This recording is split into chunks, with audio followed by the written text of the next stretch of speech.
चचा ने यतीम भतीजी को हमेशा के लिए चुप खामोश कराने की खातिर इसकी शादी एक पागल और गूंगे नौकर से करवा दी।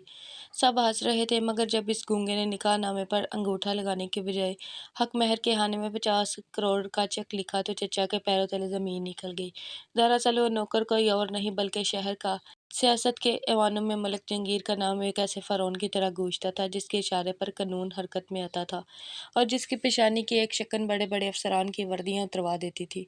शहर के सबसे पोश और महंगे इलाके में वाक़ इसकी सफ़ेद हवेली बाहर से जितनी उजली और पाकीज़ा नज़र आती थी, साजिशों और जुल्म की दास्तानों से भरी हुई थी। हवेली का वसी और रेज़ डाइनिंग हॉल इस वक्त अनवाए अक़साम के खानों की खुशबू से महक रहा था, जहाँ मलिक जहांगीर अपनी महसूस सियासी मुस्कुराहट और तकब्बुर के साथ कुर्सी सदारत पर बरजुमान थे। इसके सामने चांदी के बर्तनों में मुर्ग मुसल्लम और कबाब सजे थे, जिनसे उठती भाप किसी की भूख चमका सकती थी। मगर इस मेज़ के पाई के करीब एक छोटी सी कुर्सी पर सहमी हुई कश्यप बैठी थी, जिस घर की हकीकी वारिस होने के बावजूद एक कनीज से बदतर जिंदगी गुजार रही थी। कश्यप की उम्र बमुश्किल 22 साल थी, मगर इसके चेहरे पर दुखों ने ऐसी तहरीर लिख दी थी जैसे वो सदियों की मुसाफत तय करके आई हो। मलक जहांगीर ने मुर्ग की टांग तोड़कर मुंह में रखी और हकारत भरी नजर से कश्यप की तरफ देखा, जो अपने सामने रखे हुए रोटी के टुकड़े को पतले शोरबे में डुबोकर हलक से उतारने की कोशिश कर रही थी। मलिक जहांगीर ने कहका लगाते हुए कहा कि खाले खाले यतीमों की किस्मत में यही लिखा होता है। तेरे बाप ने जो करोड़ों की जायदाद छोड़ी थी, अब वो मेरी ताकत है और तू सिर्फ एक बोझ है जिसका सांस लेना भी मुझ पर भारी है। कश्यप ने कोई जवाब नहीं दिया, बस अपनी नम आंखों से अपने बाप की तस्वीर को तस्वर में लाती रही और अल्लाह से इंसाफ की दुआ करती रही, क्योंकि वह जानती थी कि इस हवेली की दीवारें इतनी ऊंची हैं कि यहाँ से इसकी चीखें बाहर नहीं जा सकती। मलिक जहांगीर अपनी ताकत के नशे में चूर था कि अचानक इसके जाती मोबाइल फ़ोन की घंटी बजी। ये रिंगटोन महसूस जो सिर्फ अहम कारोबारी मालती मालूमात की बात के लिए बजती थी। मलिक जहांगीर ने हाथ साफ किया और फ़ोन कान से लगाया। दूसरी तरफ बैंक का रीजनल मैनेजर था, जिसकी आवाज़ में घबराहट और एहतराम दोनों शामिल थे। इसने कहा, मलिक साहब, एक बुरी खबर है। एक मसला खड़ा हो गया। आपके मरहूम भाई के नाम पर जो 50 करोड़ रुपए का फ्रीज अकाउंट्स थे, जिन्हें हम आपके नाम मुंतकिल करने की कोशिश कर रहे थे, इस पर स्टेट बैंक के नई एंटी मनी लॉन्ड्रिंग कवानीन की वजह से हेड ऑफिस ने शदीद एतराज़ लगा दिया है। कानून के मुताबिक ये रकम कश्यप बीबी की मालिकियत है और ये अकाउंट्स तब तक नहीं खुल सकते जब तक कश्यप बीबी खुद आकर बायोमेट्रिक तस्दीक न करे। यहाँ इनका कोई कानूनी वली और सरपरस्त अदालत के ज़रिए इस रकम को क्लेम न करे। मलिक जहांगीर के चेहरे का रंग बदल गया और इसने गुस्से से मेज़ पर मुक्का मारा। इसका सारा मंसूबा खाक में मिलता नजर आ रहा था। इसने डांटते हुए कहा, मैं तुम्हें इस बैंक का मैनेजर नहीं रहने दूंगा। मुझे कोई कानूनी रास्ता बताओ। मैं इस लड़की को बैंक नहीं ला सकता, क्योंकि ये जहनी तौर पर ठीक नहीं है। मैनेजर ने हिचकिचाते हुए कहा, सर, अगर लड़की जहनी तौर पर बीमार है तो फिर एक रास्ता है कि इसकी शादी हो जाए और इसका शौहर इसका कानूनी सरपरस्त बनकर पावर ऑफ अटर्नी आपके नाम लिख दे। जब तक लड़की कमा रही है, कानून से खुद मुख्तार समझता है, लेकिन शादी के बाद शौहर की गवाही और अंगूठे से हम ये फंड्स ट्रांसफर कर सकते हैं। मलिक जहांगीर ने फ़ोन काट दिया और गुस्से से टहलने लगा। 50 करोड़ की रकम कोई मामूली रकम नहीं थी जिसे वह हाथ से जाने देता, लेकिन कश्यप की शादी करवाना अपने पाँव पर कुल्हाड़ी मारने के मुतरादिफ था। ये 50 करोड़ इसके इलेक्शन कमीशन के लिए ज़िंदगी और मौत का मसला थे। अगर इसने कश्यप की शादी किसी समझदार या पढ़े लिखे लड़के से करवा दी तो वो कल को जायदाद का हिसाब मांगेगा और मलिक जहांगीर की सियासत और साख दोनों मिट्टी में मिल जाएंगे। वो इसी डेढ़ मन में था कि इसकी नज़र खिड़की से बाहर बगीचे में पड़ी, जहां दोपहर की कड़कती धूप में एक नौजवान माली पौधों को पानी दे रहा था। यह बूल था जिसके हवेली के लोग पागल और गूंगा समझते थे, और ये 6 माह पहले ही इस हवेली का हिस्सा बना था। बूल की इस हवेली की आमद में अजीब इत्तेफाक था। 6 माह पहले एक तूफानी रात में मलिक जहांगीर की गाड़ी हवेली में दाखिल हो रही थी। गेट के पास ये नौजवान कीचड़ में लथड़ा हुआ और जख्मी हालत में पड़ा था। गार्ड्स इसे उठाकर फेंकने वाले थे कि मलिक जहांगीर की नज़र इस पर पड़ी। इसे घर में खिदमत के लिए ऐसे मुलाजमों की ज़रूरत रहती थी जो गूंगे बहरे हों, ताकि इसकी खुफिया सियासी मीटिंग्स और काले धंधे के राज बाहर ना जा सके। ना बोल सकता था, ना सुन सकता था। दिमागी तौर पर एक बच्चे जैसा था। मलिक जहांगीर ने इसे इलाज करवाने के बजाय जानवर की तरह रख लिया था, ताकि वह घर की सफाई और बगीचे का काम करे। बोल की वफादारी ला ताल्लुकी ने मलिक जहांगीर को मुतमईन कर दिया था, क्योंकि वो अक्सर अहम फाइलों से लेकर पास बैठा रहता, मगर इसे कागज़ के टुकड़े से ज़्यादा अहमियत ना देता। इसलिए मलिक जहांगीर ने इसे अपने लिए महफूज समझा था। आज इस बगीचे में कीचड़ उछाल रहा था, मगर जहांगीर एक चमक उभरी। इसके होंठों पर एक शैतानी मुस्कुराहट फैल गई। इसे अपना मसला हल होता नजर आ रहा था। वो तेज कदमों से चलता हुआ बगीचे में पहुंचा। बोल इसे देखकर डर गया। डर के मारे जमीन पर लेट गया, जैसे कोई पटा हो जानवर अपने मालिक के खौफ से सिकुड़ जाता है। मलक जहांगीर की पसलियों में जोर से ठोकर मारी और कहा कि ओए पागल, कामचोर इंसान, तुझे रोटी मुफ्त की मिलती है, काम ढंग से नहीं होता। बोल ने दर्द से कराते हुए हाथ जोड़ दिए और गूंगे की तरह हूँ हाँ करने लगा। मलक जहांगीर ने गौर से इसके चेहरे को देखा जिस पर मिट्टी और कीचड़ था। सोचा कि ये वही वो मोर जो मुझे 50 करोड़ का मालिक बना सकता है। ये पागल है, गूंगा है, लावारिस है, इसका दुनिया में कोई नहीं। अगर मैं कश्यप की शादी से करवा दूं तो कानूनी तौर पर कश्यप का वली ये बन जाएगा और इस पागल के अंगूठे को मैं जिधर चाहूंगा घुमाऊंगा। ये ना तो कभी हिसाब मांगेगा और ना ही कश्यप को कभी यहाँ से ले जा सकेगा और बैंक वालों का मुंह भी बंद हो जाएगा। ये ख्याल आते ही मलिक जहांगीर ने अपने मुंशी को आवाज़ दी और कहा कि शादी की तैयारियां शुरू करो, मुझे दूल्हा मिल गया है। मुंशी हैरान हुआ कि सर कौन है वो खुश नसीब। मलिक जहांगीर ने बुल की तरफ इशारा कर किया जो कीचड़ में लतड़ा हुआ था। वो कहा, ये पागल मेरा दामाद बनेगा। मुंशी की आंखें फटी की फटी रह गई, मगर मलिक जहांगीर के फैसले के आगे बोलने की जरूरत किसी की भी नहीं थी। किसमें थी। शाम का साया गहरा हो रहा था और कश्यप अपने कमरे में खिड़की से बगीचे का मंजर देख रही थी, जहां बोल अब थक कर एक दरख्त के नीचे बैठा था। कश्यप के दिल में इसी पागल के लिए हमदर्दी थी, क्योंकि वो समझती थी कि इस हवेली में सिर्फ दो ही लोग कैदी हैं, एक वो खुद और दूसरा ये बोल, जिसे जानवरों से बदतर समझा जाता है। कश्यप चुपके से बावर्ची खाने गई और वहां से बची हुई रोटी और ठंडे पानी का गिलास लेकर बगीचे में आई। बोल ने जब इसे देखा तो इसकी आंखों में एक अजीब सी चमक आई, जैसे कश्यप समझ ना सकी। कश्यप ने नरमी से कहा, बोल ये खा लो, तुम भूखे होगे। बोल ने रोटी छीन ली और जानवरों की तरह खाने लगा। कश्यप ने दुखी लहजे में कहा, तुम खुशकिस्मत हो बोल के तुम्हें अपनी बर्बादी का शौर नहीं है। यहाँ अक्ल वाले ज्यादा तकलीफ में हैं। हम दोनों की किस्मत सिर्फ ठोकरें लिखी हैं। कश्यप की आंखों से आंसू टपक कर बोल के हाथ पर गिरा। बोल का एक हाथ एक लम्हे के लिए रुक गया और इसने नजर उठाकर कश्यप को देखा। इसकी नजरों में एक अजीब सा हालीपन था जिसने कश्यप को मजीद उदास कर दिया। वहां से चली गई और बोल इसे जाता हुआ देखता रहा। इसके चेहरे पर कोई तासुर नहीं था, बस वो खामोशी से रोटी चबाता रहा।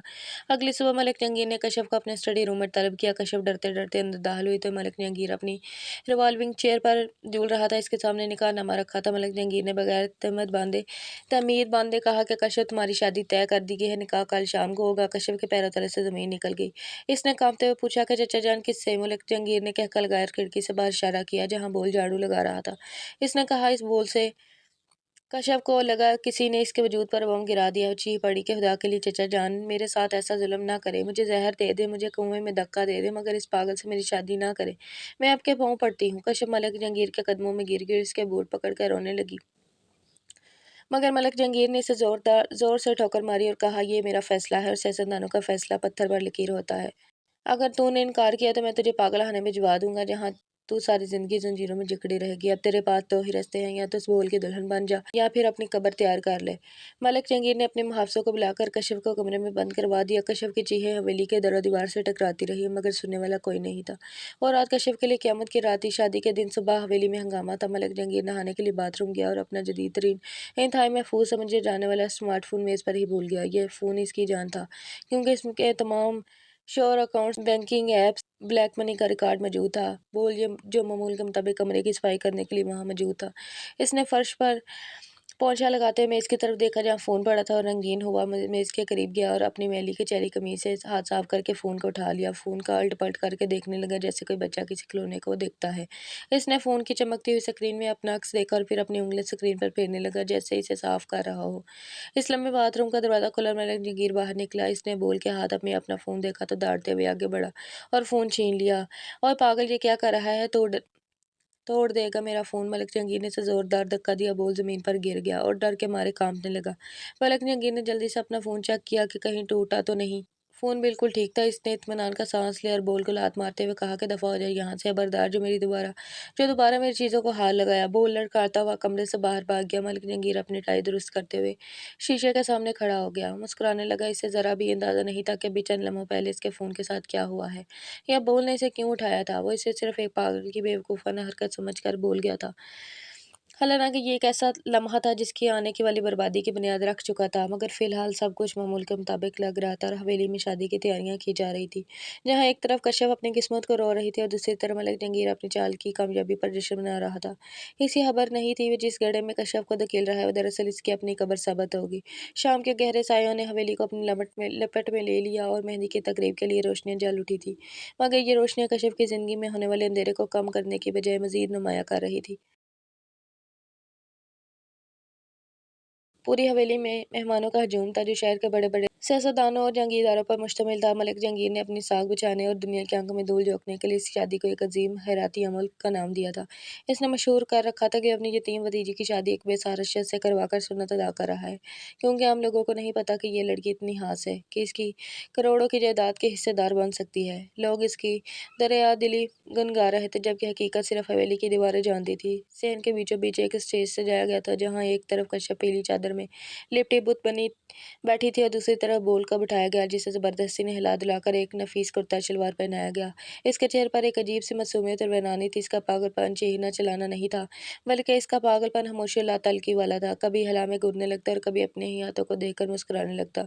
वो गूंगा था, बहरा था, ज़हनी तौर पर मफलूज था, इसलिए मलिक जहांगीर ने इसे अपने ज़ाती कामों और बगीचे की देखभाल के लिए रख लिया था। वो इस घर का एक ऐसा हिस्सा बन गया था जिसे सब नज़रअंदाज कर देते थे, मगर आज वो ही नज़रअंदाज करने वाला शख्स स्टेज पर दूल्हा बना बैठा था।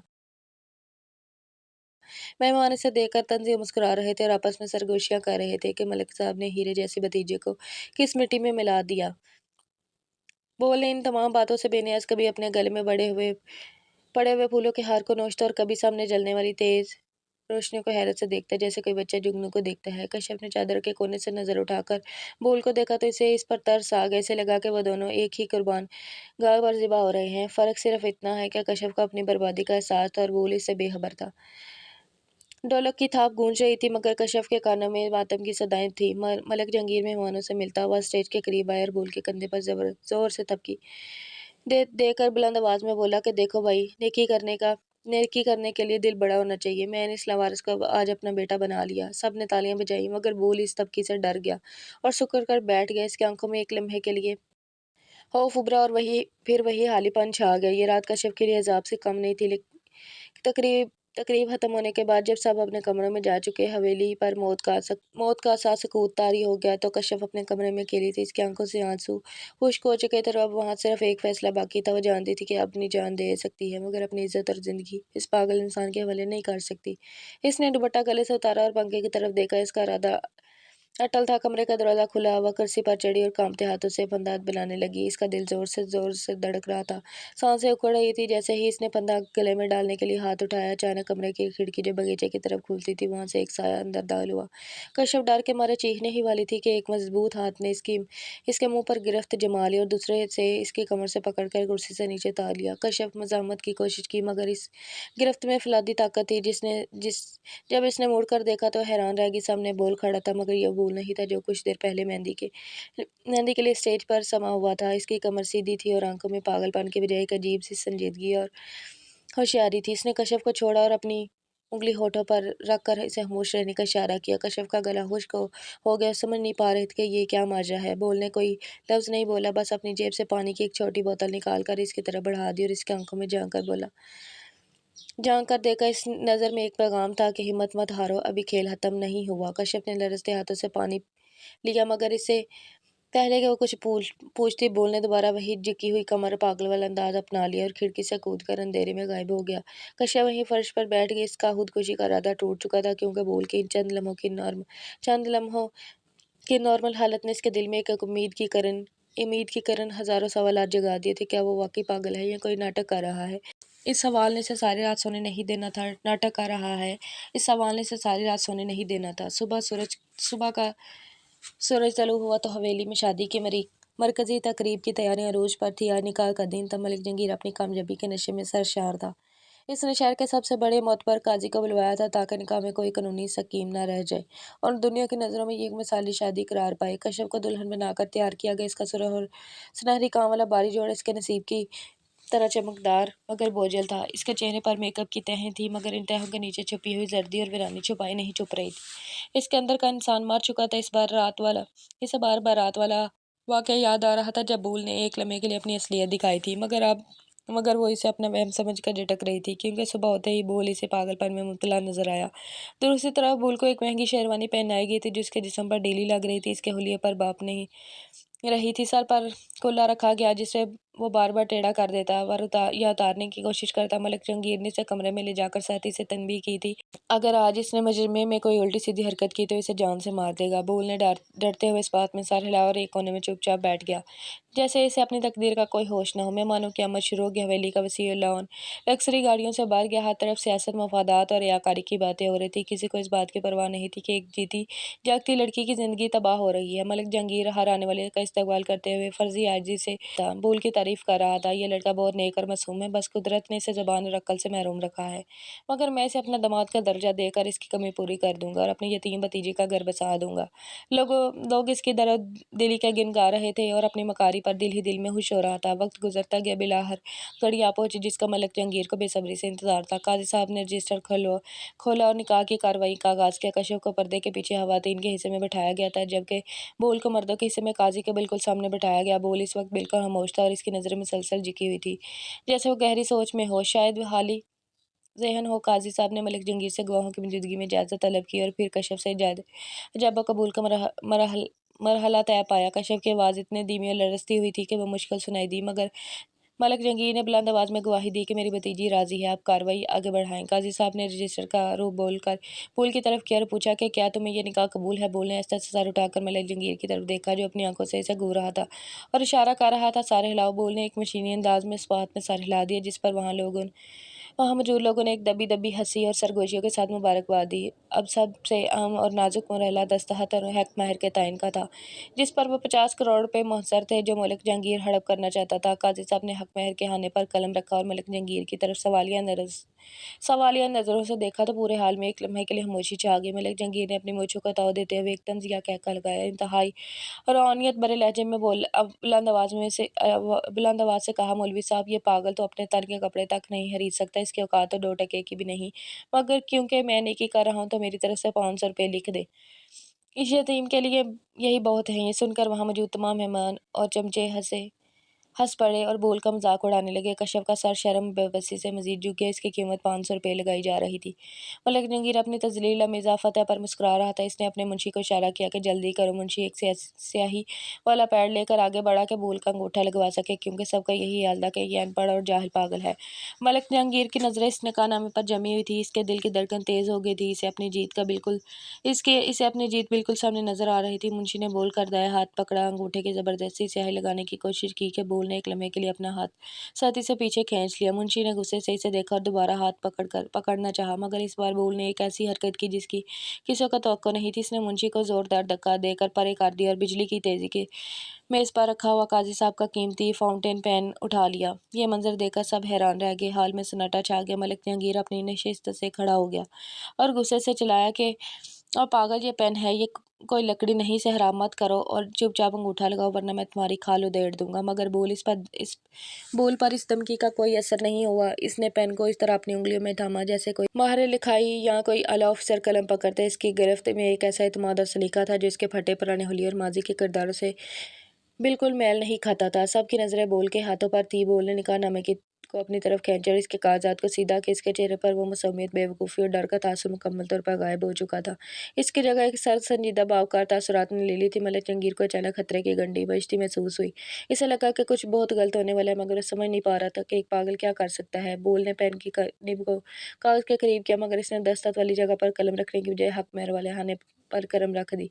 मलिक जहांगीर तेजी से आगे बढ़ा, जी हाँ, के रुक जाओ मौलवी साहब, ये पागल पूरा कागज़ खराब कर देगा, इससे पेन छीन लें। मगर इससे पहले कोई हरकत करता बोल ने कागज़ पर लिखना शुरू कर दिया। इसके लिखने की रफ्तार और अंदाज बता रहा था कि वो कुछ ऐसा करने वाला है जो इन सब के वहमो गुमान में नहीं था। बोल ने हक मेहर वाले खाने में हिंसों के बजाय इंतहाई हुशात अंग्रेजी में एक बड़ी रकम लिख दी और कलम को मेज पर पटक दिया। सबकी नजरें कागज पर जम गई, जहां 500 रुपये की जगह अल्फाज में 50 करोड़ रुपए लिखा था। यह देखकर मलिक जहांगीर के तन बदन में आग लगी। इसका चेहरा गुस्से से सुर्ख हो गया। इसने बोल के गिरेबान की तरफ हाथ बढ़ाया और डांटते हुए कहा, और 2 टके के पागल, तेरी ये जुर्रत के तू मेरे साथ मजाक करे। तुझे 50 करोड़ की गिनती भी आती है जो तूने यहाँ लिख दिया है। मैं अभी तेरी तिक्का बोटी करके तुझे कुत्तों के आगे डाल दूंगा। मगर बोल अपनी जगह से हिला तक नहीं। वो पत्थर की तरह साकत बैठा मलिक जहांगीर की आंखों में आंखें डालकर देखता रहा। इसकी नज़रों में एक ऐसी सर्द महरी और काट थी कि मलिक जहांगीर का हाथ हवा में ही रुक गया। वो आंखें किसी पागल की नहीं थी, वो बल्कि किसी शिकारी की थी जिसने अपना शिकार को दबोच लिया हो। मलिक जंगीर अभी वो कुछ समझ ही नहीं पाया था कि अचानक इसके कोट की जेब में रखे हुए मोबाइल फ़ोन पर एक ज़ोरदार और मुसलसल अलर्ट टोन बजने लगी। यहाँ मैसेज आवाज़ नहीं थी, बल्कि ये बैंकिंग ऐप की वो महसूस वार्निंग थी। वार्निंग टोन थी जो सिर्फ़ हाई वाला ट्रांज़ैक्शन पर बजती थी। मलिक जंगीर ने बौखलाकर अपना मोबाइल निकाला, स्क्रीन पर नज़र डाली तो उसके पैरों तले से ज़मीन निकल गई। स्क्रीन पर बैंक का ऑफ़िशियल अलर्ट चमक रहा था, जिसके मुताबिक इसके खुफिया तरीन अकाउंट से 50 करोड़ रुपए की अति रकम अभी इस लम्हे कशे बीबी के अकाउंट में कामयाबी से मुंतकिल हो चुकी थी। मलिक जंगीर का रंग फ़ाक़ हो गया, इसके माथे पर पसीने के कतरे नमदार हो गए। लरजती हुई आवाज़ में बड़बड़ाया कि ये नामुमकिन है, ये कैसे हो सकता है? मेरा पासवर्ड, मेरा बायोमेट्रिक और मेरी ओटीपी ये सब किसी ने इस्तेमाल की। क्या ये ज़रूर कोई तकनीकी खराबी है? वो दीवानावार बैंक हेल्पलाइन में लाने की कोशिश करने लगा, मगर इसके हाथ इतने काँप रहे थे कि मोबाइल इसकी गिरफ्त से निकलकर स्क्रीन पर जा गिरे। इस लम्हे भूल अपनी कुर्सी से उठ खड़ा हुआ। इसने अपने सर से वो टोपी उतार कर एक तरफ फेंकी और अपने बालों में हाथ फेर कर इन्हें पीछे किया, जैसे कोई ऑफिसर अपनी कैप उतार कर खुद को रिलैक्स करता है। इसकी झुकी हुई कमर तीर की तरह सीधी हो गई और चेहरे से मासूमियत और बेवकूफ़ी का तासर ऐसे गायब हुआ जैसे कभी था ही नहीं। इसकी जगह एक ऐसी ज़हानत और रौब ले ले जिसे देखकर वहाँ मौजूद बड़े-बड़े जंगीदार भी सहम गए। बूल ने ज़मीन पर गिरे हुए मोबाइल को अपने जूतों की नोक से ठोकर मारकर परे किया और अपनी कलाई पर बंधी हुई वो पुरानी घड़ी उतारी, जिसके ज़रिए इसने ये सारा खेल रचाया था। इसने एक गहरी सांस ली, साफ, शाइस्ता और भारी आवाज़ में बोला कि मलिक जंगीर खान, आवाज़ वापस आ गई मेरी, और सिर्फ आवाज़ ही नहीं बल्कि तुम्हारी वो अक्ल भी वापस आ गई जिसे तुम अपनी जंगीर समझते थे। हाल में मौत का सन्नाटा छा गया। कश्यप ने बेयकीनी के आलम में घूंघट उलट कर इस अजनबी को देखा जो कुछ देर पहले तक बोल था। बोल ने मलिक जंगीर की खौफजदा आंखों में झांकते हुए कहा, मैं बोल नहीं हूँ और ना ही कोई पागल माली हूँ। मेरा नाम अहमद है। मैं वफाकी तहकीकाती इदारे के साइबर क्राइम विंग का चीफ इन्वेस्टिगेशन ऑफिसर हूँ। हमारे इदारे को 6 माह पहले खुफिया इत्तला मिली थी कि तुमने अपनी यतीम भतीजी के मरहूम बाप की सारी दौलत जाली दस्तखतों और साइबर हेराफेरी के जरिए अपने खुफिया अकाउंट्स में मुंतकिल करा रहे हो, मगर तुम इतने शातिर थे कि तुमने कोई डिजिटल सबूत नहीं छोड़ा, वरना और ना ही कोई कागजी सबूत मिल रहा था। कानून को हाथ डालने के लिए ठोस सबूत चाहिए था, इसलिए डिपार्टमेंट ने खुफिया मिशन तैयार किया और मुझे अंडर कवर एजेंट बनाकर तुम्हारे घर भेजा गया। मैं 6 माह इस हवेली में जानवरों वाली जिंदगी गुजारी, तुम्हारी गालियां सुनी, तुम्हारे जूते खाए और गूंगा बहरा बनकर तुम्हारे हर जुल्म को बर्दाश्त किया, ताकि मैं तुम्हारे इस महफूज तरीन डिजिटल किले में नकब लगा सकूं। मलिक जंगीर ने हिकलाते हुए कहा, मगर मेरा फ़ोन तो मेरे पास था ना, तुमने ये कैसे किया? अहमद तंज़ मुस्कुराहट के साथ कहा, याद करो आज सुबह वो लम्हा जब तुम बाथरूम में थे और अपना फ़ोन बाहर भूल गए थे। वो 30 सेकंड मेरे लिए काफ़ी थे। इसने एक खास डिवाइस के ज़रिए तुम्हारे फ़ोन का मुकम्मल डाटा क्लोन कर लिया था, रिटर्न स्कैन और फिंगरप्रिंट्स को बाईपास करने का कोड इंस्टॉल कर दिया था। अभी जब तुम निकाह के दौरान अपनी ताकत के नशे में चूर थे, मैंने अपनी स्मार्ट वॉच के ज़रिए हरी कमांड भेजी और 50 करोड़ रुपए जो तुमने इस यतीम बच्ची से छीने थे, वो वापस इसकी मालिकियत बन चुके हैं। ये 50 करोड़ कोई बेक नहीं बल्कि इस बच्ची का हक है, और मैंने हक महर के तौर पर इसलिए लिखा था ताकि दुनिया गवाह रहे ये वापसी कानूनी तरीके से हुई है। मलिक जंगीर ने भागने की कोशिश की, मगर बाहर से पुलिस के सायरन की आवाज़ आने लगी। यहाँ पुलिस एहलकार तेजी से हाल में दाखिल हो गए, जिन्होंने आते ही मलिक जंगीर को चारों तरफ से घेर लिया। मलिक जंगीर ज़मीन पर बैठ गया। इसका गुरूर हाथ में मिल चुका था, इसकी सियासत का जनाजा निकल चुका था। बेबसी से इन पुलिस वालों को देख रहा था जो कल तक इसके इशारों पर नाचते थे, मगर आज इसके हाथों में हथकड़ियाँ डाल डाल रहे थे। अहमद ने आगे बढ़कर मलिक जंगीर के कान में कहा, याद रखना सेठ, यतीम का माल हजम करना इतना आसान नहीं होता। खुदा की लाठी बेआवाज़ होती है, और जब वो चलती है तो बड़े बड़े फ़रौनों को इबरत का निशान बना देती है। पुलिस मलिक जंगीर को घसीटते हुए ले गई और मेहमान भी डर के मारे खिसकना शुरू हो गए। हाल में अब सिर्फ कश्यप और इसका काजी और अहमद रह गए थे। कश्यप की आंखों से आंसू जारी थे, मगर ये आंसू दुख के नहीं बल्कि इस बोझ के उतर जाने के थे जो बरसों से उसके सीने पर था। वो आहिस्ता-आहिस्ता चलती हुई अहमद के करीब और झुकी हुई नज़र से कहा, मैं नहीं जानती आपका शुक्रिया कैसे अदा करूँ, आपने मेरी ज़िंदगी और इज़्ज़त बचा ली। मगर अब आप जा सकते हैं, आपका मिशन पूरा हो गया। मैं आपको इस निकाह का पाबंद नहीं कर सकती, क्योंकि ये सिर्फ एक ड्रामा था। अहमद ने कश्यप की बात काटते हुए नरमी से कहा, कश्यप बीबी, मिशन ज़रूर पूरा होगा, मगर ये निकाह ड्रामा नहीं था। काज़ी असल था, गवाह असली थे, और इजाब कबूल भी सच्चे दिल से हुआ था। मैंने सिर्फ एक मुलज़िम को पकड़ने के लिए बेस नहीं बदला था, बल्कि इन 6 माह में मैंने आपको सब्र और शफ़क़त को भी बहुत करीब से देखा। मैं जानता हूँ कि आप जैसी बाकिरदार लड़की मिलना नसीब की बात है। अगर आपको इतराज़ ना हो तो मैं इस निकाह को निभाना चाहता हूँ, आपको अपनी इज़्ज़त बनाकर अपने घर ले जाना चाहता हूँ, और ये ना समझिएगा कि मैं अब आपकी दौलत की खातिर ये निकाह निभाना चाहता हूँ। कश्यप ने हैरत से सर उठाकर अहमद को देखा, जिसकी आंखों में अब कोई फ़रेब नहीं था बल्कि सिर्फ सच्चाई और अपनाइत थी। काज़ी साहब ने मुस्कुराते हुए कहा, बेटी, अल्लाह ने तुम्हारे सब्र का फल तुम्हें दे दिया है। ये नौजवान एक हीरा है, इसे ठुकराओ मत। कश्यप ने हाथ में सर हिलाया और अल्लाह का शुक्र अदा किया, जिसने इसे ज़िल्लत के गड्ढे से निकाल कर इज़्ज़त के मुकाम पर बिठा दिया था। अहमद ने कश्यप का हाथ थामा और इसे लेकर हवेली के इस दरवाजे से बाहर निकला जहाँ से कभी इसे धक्के देकर निकाला जाता था। आज वो इस घर की मालकिन बनकर नहीं बल्कि एक मुहाफिज की शरीके हयात बनकर जा रही थी, और पीछे वो हवेली खाली पड़ी थी जो जुल्म और इंसाफ़ी की लामत थी। मगर अब वहाँ इंसाफ का बोलबाला हो चुका था। ये कहानी इस बात का सबूत बन गई है कि बुराई चाहे जितनी भी ताकतवर क्यों न हो, सच्चाई और सब्र के आगे घुटने टेकने पर मजबूर हो जाती है। नाज़रीन, आपको आज की कहानी कैसी लगी कमेंट बॉक्स में अपनी राय का इज़हार करें। अगर आप हमारे चैनल पर नए हैं तो चैनल को सब्सक्राइब कर लेना मत भूलिएगा। शुक्रिया। अल्लाह हाफ़िज़।